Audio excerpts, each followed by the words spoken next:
لیکن میں آپ کو کچھ بات اور کہنا چاہ رہا ہوں۔ جلے ہوئے بغیر کسی سبزے کے، بغیر کسی سائے کے، بغیر کسی چشمے کے، بلند و بالا سیاہ رنگ کے کالے پرہیبت پہاڑ خوفناک،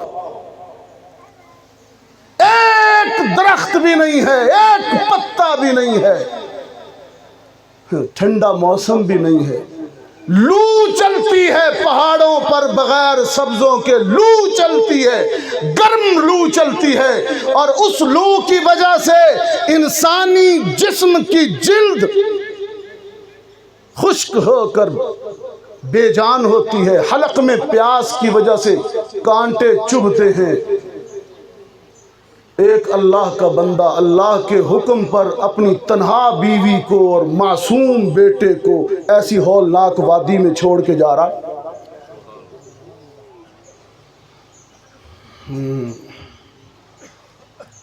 سرسبز جگہوں پر رہنے والوں، جنتوں میں رہنے والوں، ذرا یہ منظر تو دیکھیے نا۔ ماہ ذوالحج کے حوالے سے کہہ رہا ہوں۔ وہ کہا نا حفیظ جالندری نے غالباً کہ یہ وادی، یہ نہیں وہ وادی غیر، وہاں قرآن نے بھی لفظ وادی استعمال کیا، بوادن غیر ذی زرع، یہاں تو زرع ہے نا، وہاں زرع ہے ہی نہیں، غیر ذی زرع، زرع مطلب یہ سبزہ۔ یہ وادی جہاں وحشت بھی رکھتی ہے قدم ڈر ڈر کے، خود خوف کو بھی ان وادیوں میں خوف آتا ہے، اس قدر ہولناک۔ ابھی تو مکہ المکرمہ آباد ہے نا، ابھی تو ماشاءاللہ روشنیاں ہی روشنیاں ہیں۔ یہ بات میں کر رہا ہوں 4000 سال پہلے کی۔ کب کی؟ 4000 سال پہلے کی بات۔ وہاں کچھ بھی نہیں ہے، کچھ بھی نہیں ہے، بیت اللہ بھی نہیں ہے، مکہ جگہ بکہ ہی ہے لیکن شہر نہیں ہے، پرندہ نہیں ہے، سایہ نہیں ہے، پانی کا قطرہ بھی نہیں ہے، کچھ بھی نہیں ہے، کچھ بھی نہیں ہے۔ اور جالندری کہتا ہے کہ یہ وادی جہاں وحشت بھی رکھتی ہے قدم ڈر ڈر کے، جہاں پھرتی ہے آوارہ تھپیڑے باد سر سر کے، لو چلتی ہے، منہ پہ لگتی ہے آگ، اس میں ریت کے ذرے اڑتے ہیں، گرم لو، جہاں پھرتے ہیں آوارہ تھپیڑے باد سر سر کے۔ اور یہ وادی جہاں سبزہ تھا، نہ پانی تھا نہ سایہ تھا، اسے آباد کرنے کو ابراہیم آیا تھا۔ خدا کا قافلہ جو مشتمل تھا 3 جانوں پر، خدا کا قافلہ جو مشتمل تھا 3 جانوں پر، چلا جا معزز جس کو ہونا تھا زمینوں آسمانوں پر۔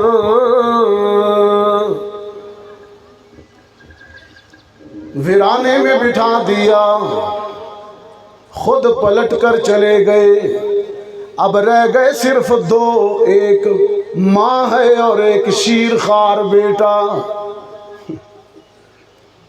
تھوڑی دیر گزری، اسماعیل نے پانی مانگنا شروع کر دیا، ممتا بے قرار ہو گئی، ممتا بے چین ہو گئی، کشمیر والوں، ماں ہر دکھ برداشت کر سکتی ہے لیکن بیٹے کی بھوک اور پیاس برداشت نہیں ہوتی۔ ماں ہر دکھ برداشت کر جاتی ہے۔ ماں اس لیے میں کہا کرتا ہوں، ماں کا دل نہ دکھانا، ماں کا دل نہ دکھانا۔ ماں ہر دکھ برداشت کر جاتی ہے لیکن اولاد کی آنکھوں میں آنسو، اولاد کی بھوک ماں سے برداشت نہیں ہوتی۔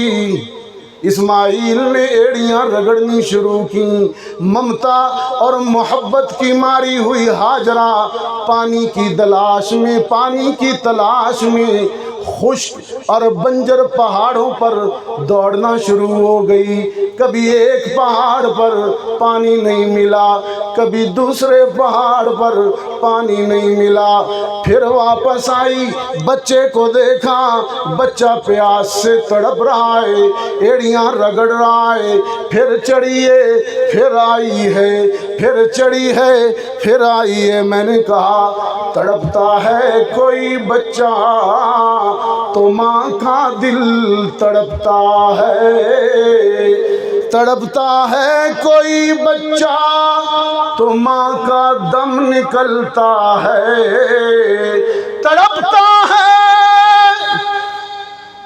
کشمیر والوں، تڑپتا ہے جب کوئی بچہ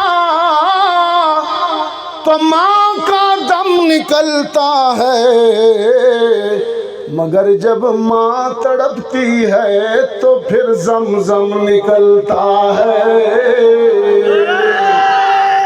تکبیر، شان محمد رسول اللہ، شان صحابہ، حضرت مولانا حفظ الرحمان شاہ صاحب۔ رب العالمین نے فرمایا ہاجرہ آج تو بیٹے کی محبت میں تنہا دوڑ رہی ہے، آج تو بیٹے کی محبت میں تنہا دوڑ رہی ہے۔ مجھے میرے جلال کی قسم، میری عزتوں کی قسم ہاجرہ، میں عرش بری پر قسم کھا کر اعلان کرتا ہوں، آج تو تنہا دوڑ رہی ہے۔ تیرا دوڑنا، تیرا بے قرار ہونا بیٹے کے لیے، اولاد کے لیے، تیرا بے قرار ہونا مجھے اتنا اچھا لگا، میں قیامت تک کے لیے تیری دوڑ کو عبادت بنا رہا ہوں۔ ہاجرہ دوڑی ہے، اس کی دوڑ عبادت ہے۔ نوجوانوں ہاتھ کھڑا کرو جس کی ماں زندہ ہے، صرف جن کی مائیں زندہ ہے۔ الحمدللہ، سارے خوش نصیب ہیں۔ میرے لیے دعا کریں، اللہ میری ماں کی مغفرت فرمائے، جن کی مائیں چلی گئیں اللہ قدر کیجئے، قدر کیجئے۔ رحمت عالم صلی اللہ علیہ وسلم کی ماں سگی نہیں بلکہ رضائی ماں، سگی ماں ہوتی تو کتنا پیار کرتی۔ 60 برس کی عمر ہے میرے آقا کی اور حلیمہ بوڑھی لاٹھی ٹیکتی ہوئی محمد کی طرف آتی ہے۔ رحمت عالم نے خود بوڑھے، اگرچہ بڑھاپا میرے آقا پہ نہیں آیا، جب دنیا سے گئے تو صرف 16-17 بال سفید تھے، باقی سب سیاہ، باقی سب سیاہ۔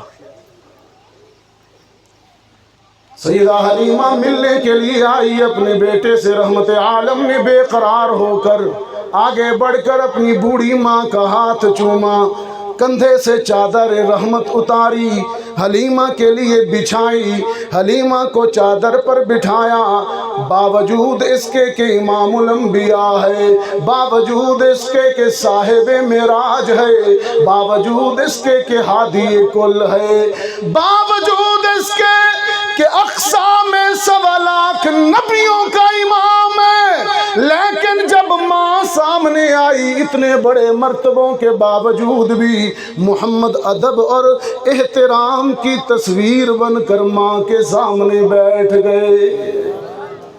یہ ہمارے آقا کا اسوہ ہے۔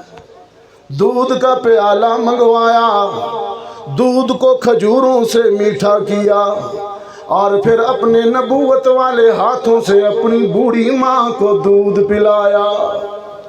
اللہ،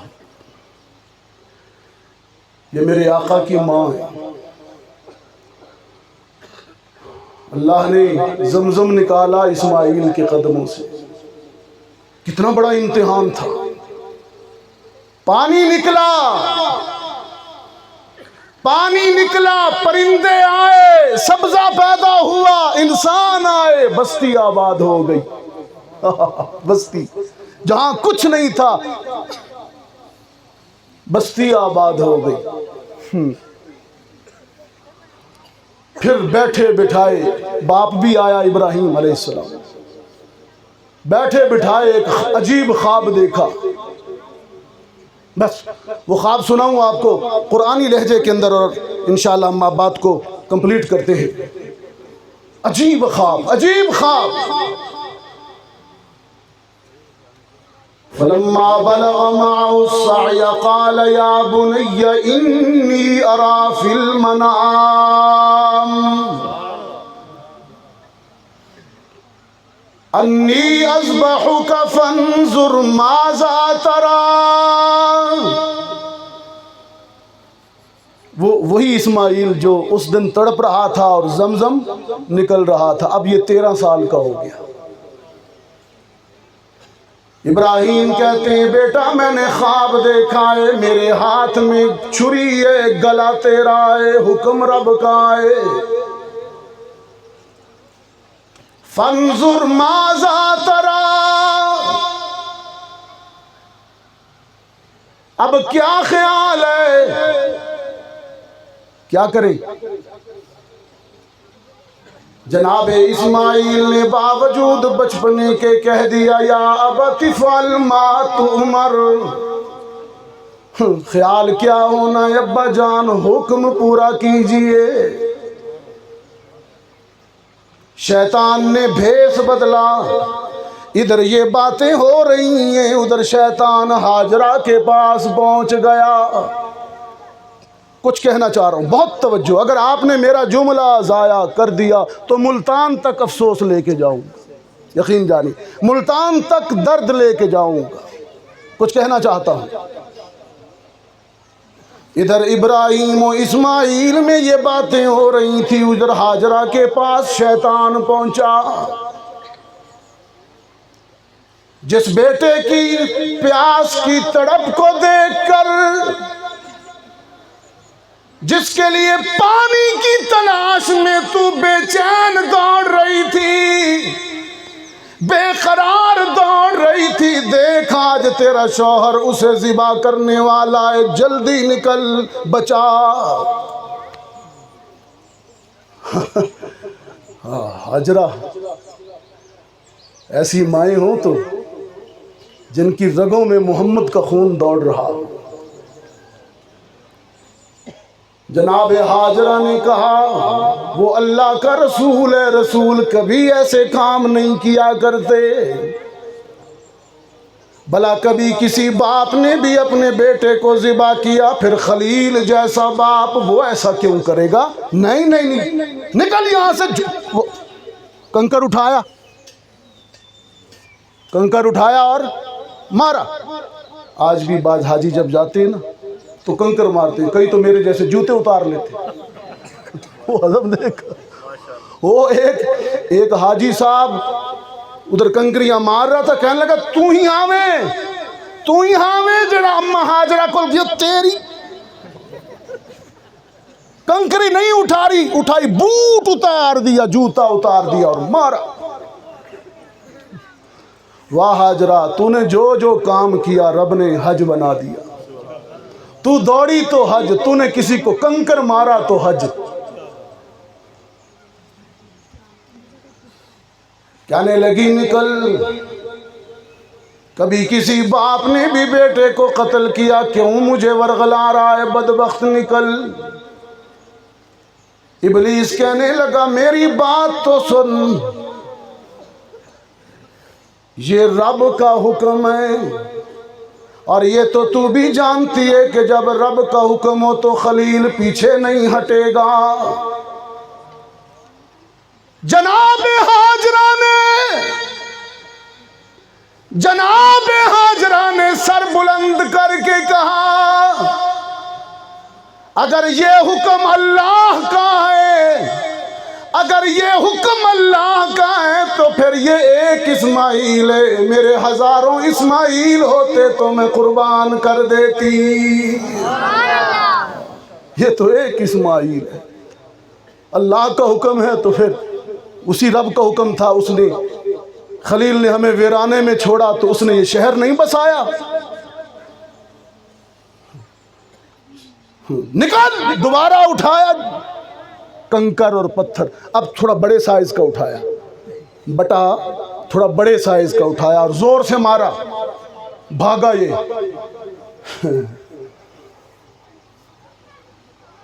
مینا میں پہنچے، باپ نے بیٹے کو لٹایا ہے، گردن پہ چھری لکھی ہے، زور نبوت لگایا ہے، آنکھوں پہ پٹی باندھی گئی ہے۔ قرآن کہتے ہیں فلما اسلما وتلہ للجبین، جبین کے بل لٹایا گیا، الٹا لٹایا گیا، اور الٹا لٹانے کا مقصد یہ تھا کہ خود اسماعیل نے کہا تھا۔ کشمیر والوں ذرا دل پہ ہاتھ رکھ کے سنیے گا اسماعیل کی بات۔ اسماعیل ذبح ہونے سے پہلے اپنے باپ سے کہہ رہا تھا ابا جان آپ باپ ہیں، آپ باپ ہیں، اور باپ کی نگاہوں میں بڑی شفقت ہوتی ہے، اور میں بیٹا ہوں، بیٹے کے چہرے پہ بڑی کشش ہوتی ہے۔ آج یہ آپ کی نگاہوں کی شفقت اور میرے چہرے کی کشش رکاوٹ نہ بن جائے، آپ پٹی باندھ لیجئے، مجھے الٹا لٹا دیجئے۔ یوں ہی کیا، یوں ہی کیا، قرآن نے کہا یوں ہی کیا دونوں نے۔ لیکن کچھ دیر بعد جب ابراہیم نے چھری چلاتے ہوئے، دیکھ تو نہیں سکتے تھے، آنکھوں پہ پٹی تھی، محسوس کیا کہ کام ہو گیا ہے، فوراً پٹی ہٹائی، حیران ہو گئے، ایک جانور تڑپ رہا ہے اور اسماعیل مسکرا رہا ہے۔ اللہ نے وَفَدَيْنَاهُ بِذِبْحٍ عَظِيمٍ، وَفَدَيْنَاهُ بِذِبْحٍ عَظِيمٍ۔